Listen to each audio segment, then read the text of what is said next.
नमस्कार दोस्तों।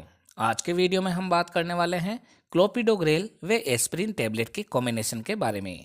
आज हम जानेंगे कि ये टैबलेट कौन सी कैटेगरी की दवा है, इसके कौन कौन से पॉपुलर ब्रांड नेम मार्केट में आते हैं, इस टैबलेट का उपयोग कहाँ कहाँ किया जाता है, इसके क्या क्या साइड इफ़ेक्ट है, इस टैबलेट को कितनी मात्रा में और कब लेना चाहिए और इसे लेते समय क्या क्या सावधानियां रखनी चाहिए।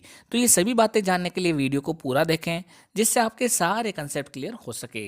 अगर आप चैनल पर पहली बार आए हैं तो चैनल को सब्सक्राइब कर बेल आइकन अवश्य दबाएं, जिससे नई नई जानकारी आपको हमेशा मिलती रहे। तो चलिए यहाँ से आज कुछ नया सीखते हैं।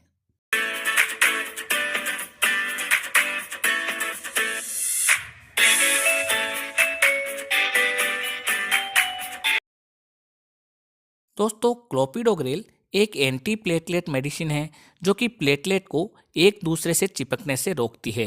वे खून के थक्के के निर्माण को भी नहीं होने देती है। जबकि एस्पिरिन NSAID ग्रुप की दवा है। अगर एस्पिरिन की डोज 75 मिलीग्राम या फिर 150 मिलीग्राम तक ली जाए तो ये भी एंटी प्लेटलेट की तरह कार्य करती है। एस्पिरिन का दूसरा रासायनिक नाम एसिटाइल सैलिसिलिक एसिड भी है।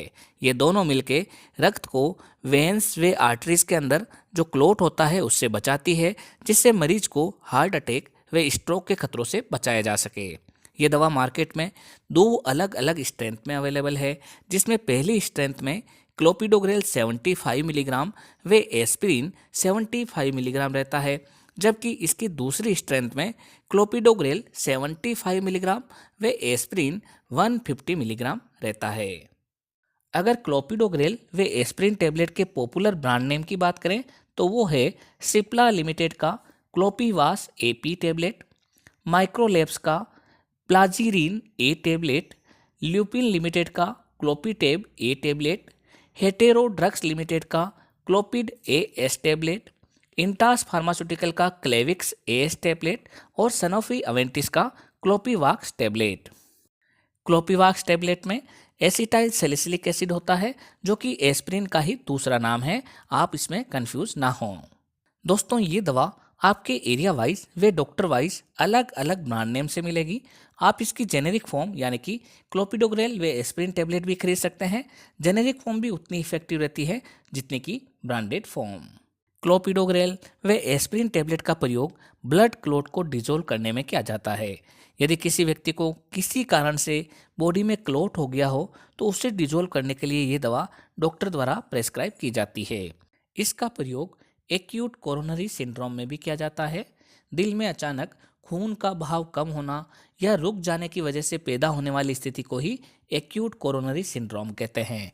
ये अक्सर हृदय की धमनी में पट्टिका टूटने व क्लोट बनने के कारण होता है। इसके अंतर्गत मरीज के हार्ट में दिल के दौरे जैसा दबाव महसूस होता है। आराम व हल्के कामों में भी सीने में दबाव या फिर अचानक दिल के रुकने जैसा महसूस होता है। तो ऐसी कंडीशन में भी डॉक्टर द्वारा ये टैबलेट प्रेस्क्राइब की जाती है। डॉक्टर द्वारा इस दवा को हार्ट रिलेटेड प्रॉब्लम जैसे कि हार्ट अटैक आना, अनस्टेबल एंजाइना जिसमें चेस्ट में पेन रहना आदि में भी किया जाता है। इसका अगला उपयोग स्ट्रोक में किया जाता है। स्ट्रोक के अंतर्गत मस्तिष्क के कुछ हिस्से में पर्याप्त मात्रा में ब्लड सप्लाई नहीं होने के कारण डैमेज होना रहता है।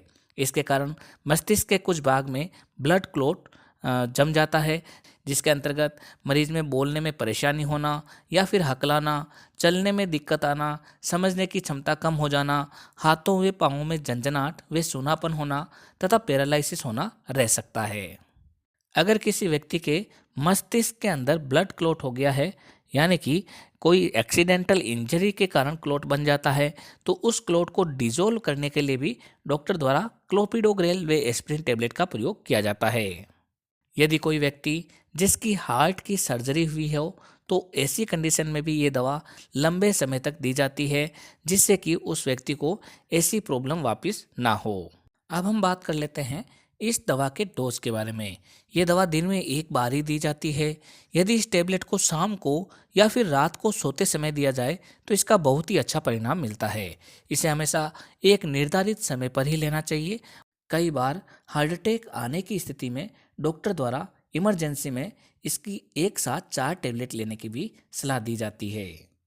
इस दवा को कभी भी एंटीकोगुलेंट जैसे कि हिपेरिन व warfarin tablet, thrombolytic agent, NSAID drug जैसे कि diclofenac, aceclofenac, tramadol, methotrexate, fluoxetine, proton pump inhibitor जैसे कि पेंटोप्राजोल व ओमिप्राजोल, फेनिटोइन टेबलेट, डाइजीपाम व carbamazepine tablet, ACE inhibitor, fluconazole, hydrochlorothiazide tablet आदि के साथ नहीं दिया जाता है।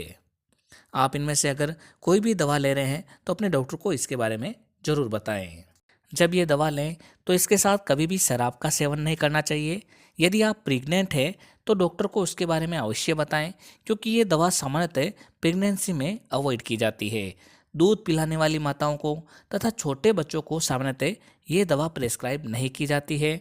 यदि आप कोई सर्जरी करवा रहे हो तो भी इस दवा के बारे में आपको डॉक्टर को अवश्य बताना चाहिए, क्योंकि सर्जरी के दौरान अगर मान लो आप ये दवा ले रहे हो तो उस समय ब्लड लॉस होने का बहुत ही ज़्यादा खतरा रहता है। अगर हम क्लोपिडोग्रेल व एस्पिरिन टेबलेट के साइड इफ़ेक्ट की बात करें तो वो है ब्रूज होना, यानी कि चोट का निशान होना, जिसको हम सामान्य भाषा में नील जमना या फिर खरोंच आना भी कहते हैं। इसके अलावा गैस्ट्रो इंटेस्टाइनल ब्लीडिंग होना या फिर ब्लीडिंग टेंडेंसी इंक्रीज होना, नाक के अंदर खून का बहना, साथ ही साथ डायरिया होना, दस्त लगना, जॉइंट पेन होना, कान में घंटी बजने जैसा सुनाई देना जिसे हम टिनिटस भी कहते हैं, सिर दर्द होना, नोज या वोमिटिंग आदि हो सकता है। यदि ये वाले या इसके अलावा और भी कोई साइड इफेक्ट लगे तो तुरंत इस दवा को बंद कर अपने डॉक्टर की सलाह लेनी चाहिए। तो दोस्तों, ये थी जानकारी क्लोपिडोग्रेल व एस्पिरिन टेबलेट के बारे में। जब भी कोई दवा लें तो अपने डॉक्टर की सलाह से ही लें। इसी तरीके के वीडियो देखने के लिए हमारे चैनल को सब्सक्राइब कर बेल आइकन अवश्य दबाएं, जिससे नई नई जानकारी आपको सही समय पर मिल सके। एक बार फिर मिलते हैं एक नई दवा की जानकारी लेकर एक नए वीडियो के साथ। तब तक के लिए धन्यवाद।